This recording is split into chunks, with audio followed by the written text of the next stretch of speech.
tikrųjų, ką mes darom pardavinėdami? Kada mes pardavinėjom kažką, produktą pirkėjui, mes iš tikrųjų norim pakeisti jo elgesį.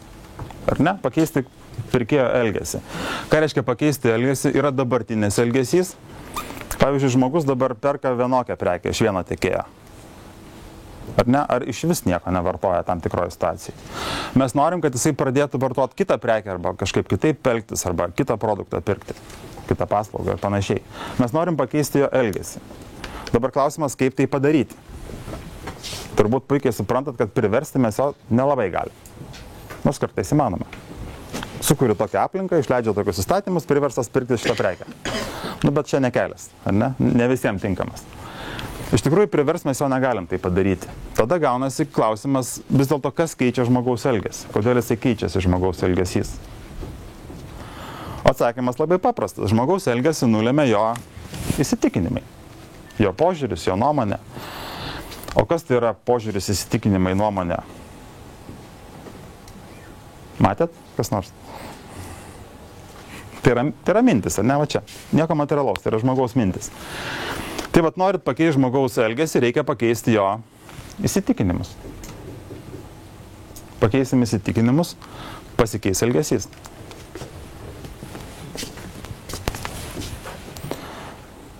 Čia labai protingai išneku, paprasčiausia, kaip tai vadinasi? Reikia įrodyti, įkalbėti, ar ne? Tai patys žodžiai. Labai paprasti, žmogiški ir tai yra tas pats procesas. Man teko mokytis nemažai psichoterapijos, ar ne? Ir iš tikrųjų tai mokslas apie tą patį žmogų. Nu, kuo skiriasi žmogus, kada sėdi prieš pardavėją kėdėje, ar kai sėdi prieš psichoterapeutą, ką jis kažkaip softą pakeičia. Lygiai toks pats žmogus, tie patys dėsniai galioja. Ir man pačiam buvo didelis atradimas, nes aš pardavimuose daug metų dirbu ir mokausi pastoviai, tenka mokytis, kad iš tikrųjų tai yra apie tą patį. Tik psichoterapija truputį aiškiau ir paprasčiau paaiškina visus tos procesus. Pardavimo mokymas yra daryk taip ir negalvok ir gausis. Psichoterapija daugiau moko patį procesą valdyti. Tai va tas, kaip atsiranda gilesnis supratimas, realiai geriau išmoksti valdyti procesą, tai yra bendravimas su klientu ir jo įtakojimą. Daugiau jokio skirtumo. Tai žiūrėkit, kas vyksta kliento galvoje. Tokie paprasti dalykai. Jeigu yra esamas elgesys, kaip dabar elgesi klientas, ir mes norim, kad jisai kitaip elgtųsi. Mes norim, jisai nenori. Klientas tas rutuliukas mėlynas per vidurį. Dabar kas įtraukia prie to kito elgesio? Ane, kas jį turėtų traukti? Tai yra jo suvoktos naudos. Ane, jisai su mumis besikalbėdamas, bebendraudamas kažką supras, sužinos, įsisąmonins, kuo geriau elgtis taip, o ne taip, jam atsiras noras taip ir elgtis. Iš kito šono atgal tempia kas? Pasipriešinimai. Tai irgi kažkokie įsitikinimai, nuostatos, patirtis, mintis, kurios sako, bet jeigu tai pradėsi elgtis, kažkas gali būti blogai. O aš girdėjau, kad ana prekė kažko tai bloga ir ten kažkur nepatikrinta. O kažkas man sakė, kad kažkas yra ne taip. Tai vat yra visokie pasipriešinimai, vėlgi tai yra mintis, kurios tempia atgal. Man kažkaip tas lietuviškas vaizdas patinka. Labai vaizdus yra. Ar ne? Tai jeigu vežimas traukiamas arklių. Nu, aišku, dar būtų gražiau, kad jisai būtų taip į kalną traukiamas arklių vežimas. Vėlgi ta pati fizika, ar ne? Į priekį kas traukia žmogų elgtis kitaip. Tai yra noras arba tie suvokti norai, tie motyvai, kuo tai geriau atgal tempia pasipriešinimas. Kas yra paradoksas? Pirkėjas, dar neperka. Neperka, jisai jos realiai stovi vietoj, ar ne? Nejuda link to kito elgesio. Yra dvi strategijos, ką mes galim padaryti, kad jisai pajudėtų į priekį, kaip ir šitas vežimas. Ką padaryti? Paskatinti. Nu taip, realiai, aišku, tos arklius nemušia seniais. Jau viskas, jau daugiau neturi jėgų. Daugiau arklių prikabinti. Tai reiškia dar pridėti kažkokių tai motyvų, kurie įtemps į priekį. Ir yra kitas kelias. Palengvinti vežimą. Taip, palengvinti vežimą. Ar ne, kažką išimti reiškia sugriauti tam tikrus pasipriešinimus. Labai paprasta. Tiesiog, ko vat ir mokami pardavimo žmonės, matyti tą patį procesą, visumą. Tai nėra tik tai paklausiu, atsakė pirkėjas ir neaišku, kur aš einu. Žiūrėkit, yra kitas paradoksas. Kada mes ateinam pas žmogų, kur yra tikras pardavimas, ateinam pas klientą, kuris nieko nenori tuo metu pirkti. Ką mes randam? Vežimą be arklių. O mes sakom, tai kodėl neperki? Ir ką mums pasako? Krūva pasipriešinimo, kodėl jis nenori pirkti. Nežinot, geriausia gynyba yra puolimas. Ir kas tada vyksta pardavimo metu? Mums pirkėjai, kurie nenori pirkti, o mes juos spaudžiam, kad jie pirktų, ypač tam ilgalaikose pardavimuose, kur pastoviai ateinam kas mėnesį, ar kas 2, ar kas 3 ir pastoviai tenai juos įkalbinėjom. Kas vyksta, jie pastoviai mums duoda užduočių. Sako, va, ten jūsų kaina per didelė, va, girdėjau tokį pletką apie jūsų produktą. Pardavėjas grįžta namo, bėga pas marketingistą, bėga pas pardavimų vadovą, klausia kolegų, visi dirba, ieško atsakymų, ieško įrodymų, neša atgal. Ką pirkėjas daro? Sako, susidaroju su šitas užduotim, dabar turiu kitą dar prieštaravimą. Praktiškai keliasi niekur. Pastebėkite tą procesą savo darbe. Tai yra tokia tipiška situacija. Tai va, pirmas dalykas, kada mes dirbam ir darom tikrus pardavimus, mes turim matyti, kaip tas kliento noras auga. Ir aplamai ir jisai yra. Nereikia pulti dirbti su prieštaravimais, kol nėra noro. Įsivaizduojat, kaip atrodo žmogus, kuris neturi noro, bet yra tik prieštaravimai, kaip tai atrodo pirkėjas. Ką jis sakytų? Nesąmonė, jūsų prekė, ne, ir tuo bloga, ir anuo bloga, ir aplamai čia, va, aš netikiu. Ir kaip atrodytų žmogus, kuris yra tokioj pusiausvyroj, ne pusiausvyroj, bet tokioj, jisai turi jau pakankamai noro pirkti, bet dar prieštaravimai kažkokį įstabdo. Jisai sakytų visai kitaip. Ir tada ir pati, ir kūno kalba, ir intonacija, ką žmogus sakytų. Sakytų, taip, aš suprantu, ne, jūsų produktas ir to geras, ir to geras, ir to geras, bet vis tiek aš truputį dėl to dalyko abejoju. Jaučia skirtumą. Tai vat pardavėjai tą turi matyti, nes priešingų atveju tai ką jie daro. Kokia situacija. Tai pagrindinis darbas yra didinti norą. Vis dėlto, kaip sakiau. Nes fenomenas yra tame, kaip per vienos mokymus gražiai sakė viena moteriškė, kaip labai užsinori gražių batų, tai tada ir pinigų atsiranda. Ir sužinai, iš kur pasiskolinti, nors šiaip atrodo, pinigų nėra, nieko neįmanoma nusipirkti. Tai va čia jam apie norą. Dabar kitas mistinis klausimas būna pardavėjams, iš kur atsiranda noras. Kaip tą norą auginti? Viskas gražu teoriškai. Noras, tai yra arba nėra, bet kaip aš kalbėdamas su pašnekovu galiu norą auginti. Visi mes norim, kad klientas padarytų tam tikrą veiksmą. Ar ne? Nusipirktų, pasirašytų sutartį, kažką apsispręstų daryti, pakeisti norimą elgesį, kaip minėjau. Kad žmogus kažką padarytų, kaip ir bet kokį veiksmą, ką mes darom, kaip žmonės. Reikia, kad atsirastų noras. O noras atsiranda iš suvokimo. Toks labai gražus terminas, ne, kaip šnekėjau, suvokiama vertė. Kas yra suvokimas? Girdėtas žodis, ar ne? Tai va, nes yra paradoksas koksai, kad mes atrodo viską pirkėjas žino, mes jam viską pasakom. Ko produktas geras, kokios jo savybės, kokios jo naudos teikiamas, benefitai, taip angliškai sakant, ar ne? Jisai viską žino, bet nežiūrint to, jisai nesuvokia. Tai man suvokimas labai ta gera metafora yra su miestų rūke. Mes visi žinom, kad tai yra miestas. Ar ne? Čia yra Toronto nuotrauka. Visi mes žinom, kad tai yra miestas. Žinom. Bet detalių tame nėra. Visi mes žinom, kad rūkyti yra blogai. Bet kas už to žodžio blogai stoja mumise? Rūkas. Nieko. Kaip pavyzdys, ar ne? Nieko. Tai vat, suvokimas yra to rūko skleidimas. Kuo daugiau atsiranda mumise detalių, tai yra konkretumo, konkrečių dalykų, konkrečių motyvų, tuo labiau mumise didėja tas suvokimas ir įsisąmoninimas. Ką tas žodis reiškia? Kas už jo stovi? Tai yra suvokimo didėjimas. Tai va, jeigu žiūrėti tokią skalę, žinojimas ir suvokimas, ar ne, tai žinojimas būtų, sakyčiau taip simboliškai 0, suvokimas pilnas 100%. Ir iš čia gaunas tas paradoksas, kad, kaip sako pardavėjai, mesgi viską pasakom pirkėjai. Kokias naudas gaus, ko produktas geras, jisai viską žino. Dar yra desnis paradoksas, kad firmas daro klientų apklausas ir klientai visas promocinės reklaminės žinutės žino. Jie viską pasako, viską išvardina, atsimena procentus, atsimena benefitus, viską atsimena, bet nežiūrint to, nieko nedaro, neperka produktą. Tai žinojimas, tai nėra suvokimas. Tai va tas darbas, kurį daro pardavėjas, realiai žinojimą paverčia suvokimu. Kad klientas ne tik žinotų, bet pilnai įsisąmonintų ir suvoktų, ką tai reiškia. Ką tai reiškia jam asmeniškai, pavyzdžiui. Kad produktas geriau veikia, greičiau veikia, kad galų gale leidžia įmonei padidinti pelną ir panašiai. Skamba paradoksaliai, bet žmonės, jam tas neįdomu. Vien tik tai pasakius. Tai va tas suvokimo didinimas man taip asocijuojasi su šitais susisiekiančiais indais. Atsimenat visi. iš mokyklos, kas tai yra susisiekiantys indai. Tai va, jeigu mes žmogui didinam suvokimą, o tai vienintelis kelias yra galima daryti su juo kalbantis. Jeigu mes didinam suvokimą, didėja noras. Dar labiau didinam suvokimą, dar labiau didėja noras. Kaip noras pasiekia tokį lygį, kaip tam jėgų laukia, ar ne, kuris nutempia į priekį, štai kaip pasiekėm tą momentą, kada žmogus sako, nu, įrodėjai, ar ne, supratau, dabar jau darysiu, pirksiu ir panašiai. Tuo labiau, jeigu tai yra ilgalaikiai pardavimai, mes ilgą laiką bendraujam su žmogumi, ar ne, tai ne vienkartinis susitikimas, turim pakankamai laiko. Pagal rinkas labai skiriasi, pagal darbo specifiką, bet tikrai su klientu yra suminis bendravimo laikas gana ilgas gaunasi, 4 metų bėgyje. Tai nėra 5 minutės. Ir mes galim su juo kalbėti, diskutuoti, kaip mes sakom, kad padidinti tą suvokimą jo ir supratimą, ko jam bus naudinga įsigijant šitą prekę, sprendžiant tą problemą. Kaip tai atrodo praktiškai? Papasakosiu jums, kad būtų vaizdžiau, kaip realiai vyksta, kas vyksta mokymo metu. Nu, labai gražiai matosi. Aš su įvairiausiais pardavėjais esu kalbėjęs, įvairių sričių, tai yra tipiškos žmogaus, tipiškos reakcijos ir tipiškas elgesys.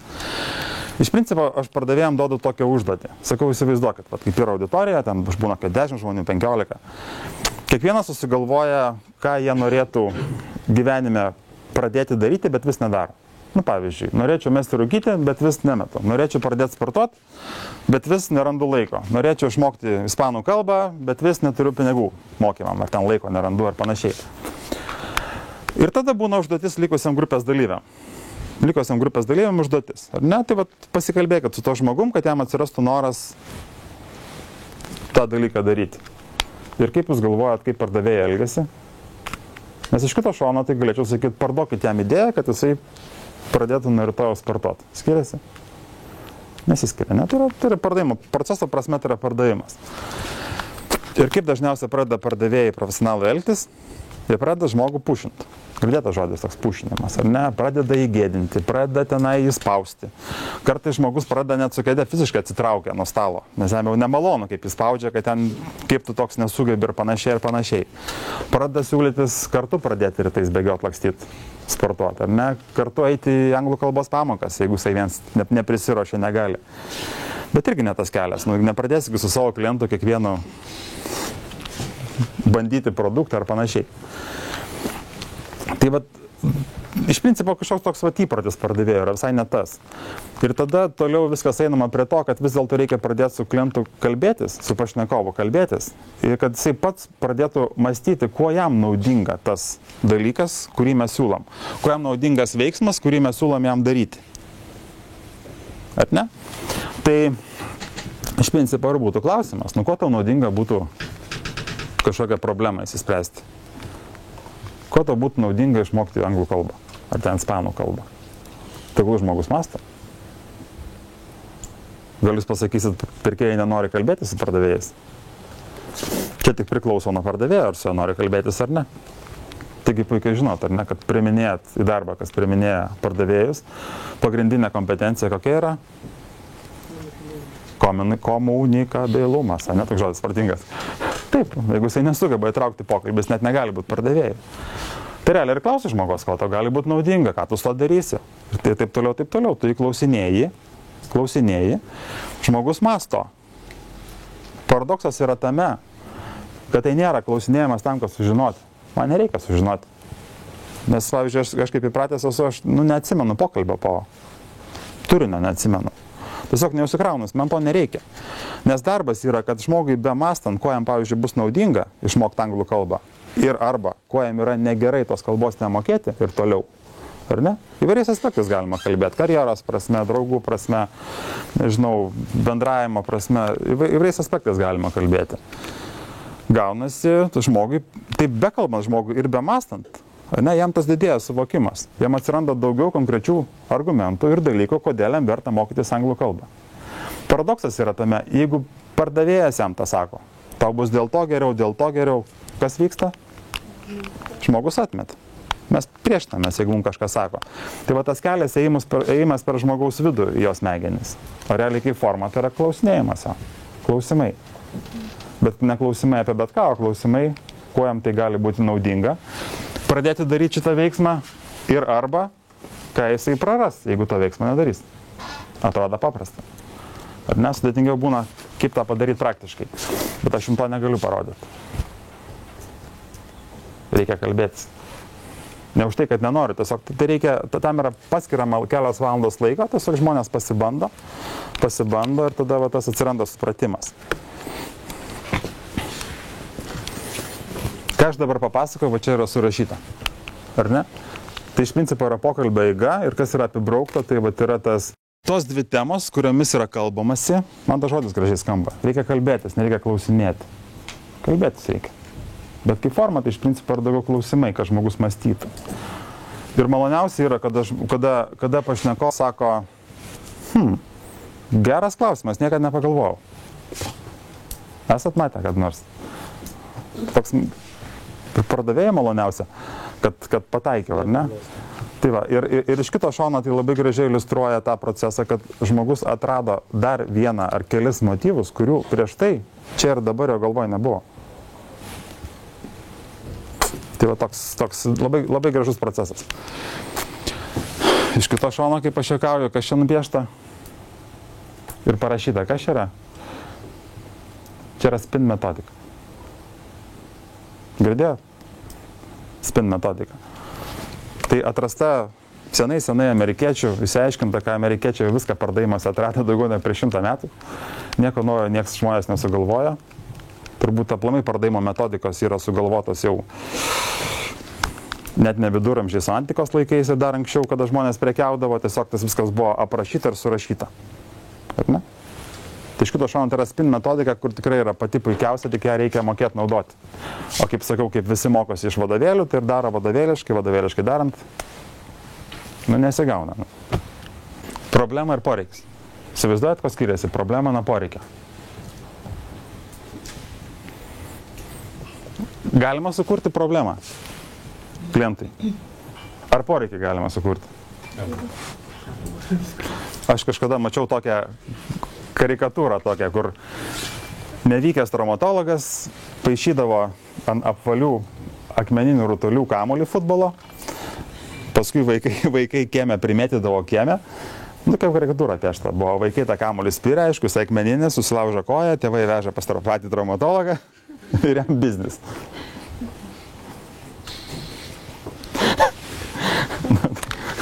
Tai yra problemos sukūrimas, ar ne? Problemos, bet realiam gyvenime tai, iš tikrųjų, problemą sukurti yra sunku. Problemų ir taip užtenka. Problemą nelabai sukursim. Iš principo, ką mes galim padaryti, tai galim sukurti poreikį. Nes kaip bebūtų paradoksalu, aš puikiai atsimenu, aš pradėjau pardavimuose dirbti prieš 16 praktiškai metų. Tada grįždavo kolegos ir sakydavo, kaip dabar atsimenu, sako, aš nesuprantu, kodėl klientai nenori spręsti problemų. Šiuo atveju aš dirbo medicinoje, farmacijoje dirbo, sakydavo, gydytojai nenori gydyti pacientų. Sako, aš nesuprantu. Dabartiniai vaistai nėra idealūs, ne, ten kažką blogiau daro, ten kažkas pacientas nepakankamai gerai jaučiasi, visiems vienodai. Ta žmogiškąja prasme, aš ne prieš gydytojus, čia yra žmogiška reakcija. Mes irgi pagalvokime apie save, ar ne? Mes toli gražu nesame idealūs, tie daiktai kažkokie, nežinau, paslaugos, kuriuom naudojamės, nėra idealios, bet mes nenorim keisti dažniausiai. Nieko. Nenorim keisti. Problema kaip ir yra, keisti nenorim, reiškia pirkti nenorim. Kodėl nenorim? Štai, kad noro nėra. Tai va to ir skiriasi, ne? Tie klaustukai, tai kas čia turi būti, yra šita noras. Problema jinai dažniausiai visą laiką yra. Mes ją matom, nematom, kitas klausimas. Kad ir mums parodo pirštu, čia yra problema, mes sakom, ne, tegul būna, nieko nekeisiu. Tai yra įprasta, tai visą laiką buvo. Ar ne, nes ta kaina, kurią mes mokam, kaip kažkada rodžiau skaidruoliai kažkurioje, tai nėra tik pinigai. Tai įprotis ir pastangos, ir rizika ir panašiai, mes nenorim keisti. Tai vat mes turim sukurti poreikį. Poreikį galima sukurti. Problemos nelabai sukursit, tik ją galit parodyti. Nes žmonės nemato problemos, vėlgi, ne šios dienos tema, bet dėl ko nemato. Štai, kad neteisingai interpretuoja savo patirtį. Galia nematė, ar ne? Negi draudžia namus tik tie, kurių namas sudegė. Dažniausiai. Ne, čia. Tai va, bet kodėl draudžia tie, kuries nesudegė? Tai va, tai kad problemą paversti poreikiu, o poreikis veda prie veiksmo, reikia padidinti norą tą problemą spręsti. Tai vėl atrodo paprasti dalykai, bet pardavėjams kartais būna labai sunkiai įsisąmoninami. ir suprantami, ką jie čia daro ir kodėl yra problema, nenori spręsti klientas. Štai, kad pardavėjas savo darbo nenudirba. Tai vat ir gaunasi pats procesas, ką daro pardavėjas bendraudamas su klientu, tai yra tarsi vedimas klientą už rankos. Čia kaip vaiko auklėjimas. Mes galim pasakyti, kas bus, kaip bus ir kokios naudos jam bus, ar ne, kas ir labai didelė pagunda ir daugelis tai daro, bet tai neveikia, nes žmogus tiesiog to nepriema. Tai yra ne jo mintis. Visą tai reikia padaryti, vedant pokalbį, įtraukiant žmogų į pokalbį, tai yra į mąstymo procesą, kad jisai pats visą tai atrastų. Tas naudas, kuo tai jam naudinga yra daryti šitą pokytį, tai yra įsigyti tam tikrą prekę ar paslaugą. Ir tokia pokalbio eiga, vėlgi yra daug mokyklų ir net turbūt kas mokėtės įvairiose mokyklose, bet tipiška pardaviminio pokalbio eiga, kokia yra? Pradžia pabaiga, ar ne, kiekvieno proceso bendravimo, situacijos išsiaiškinimas, tai yra pasitikslinimas iš principo, minimalus, bet visas tai, kas vyksta pokalbio metu ir kuris atneša naudą ir pridėtinę vertę ir už ką, kaip sakiau, pardavėjas gauna savo atlyginimą ir net ir premijas dar sudirba kartais, tai yra tas poreikio aktualizavimas. Ant kiek jis sugeba tą poreikį padidinti pokalbio metu, ant kiek jis yra efektyvus pardavėjas. tą suvokimą padidinti. Ką tai reiškia tas paprastas benefitas, paprastas eilutė naudų lentelėje. Nepaaiškinti, pasakyti, bet kalbantis parodyti klientui.